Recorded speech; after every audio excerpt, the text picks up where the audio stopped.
নারী শক্তি বলে অনেক কিছু বললেন। নারী শক্তির দারুণ নাকি সম্মান। বিলকিস বানুর ধর্ষকরা ছাড়া পেল কেন সে কথা তো বললেন না।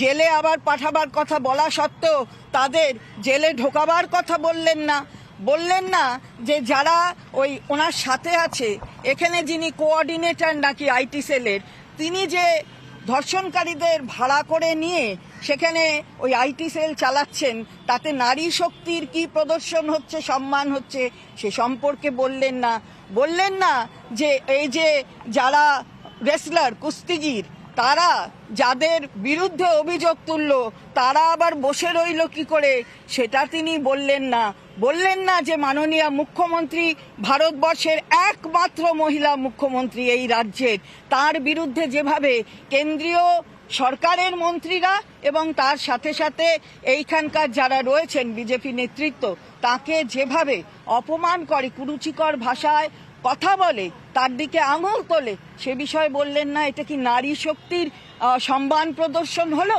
আমরা জিজ্ঞাসা করতে চাই। সুতরাং এসব বলে লাভ হবে না। এটা ভারতবর্ষ মনে রাখতে হবে।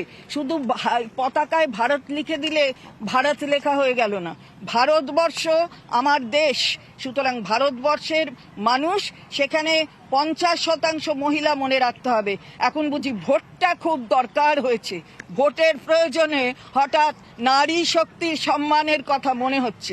সুতরাং আমরা সেখানেই এই প্রশ্নগুলো রাখতে চাই।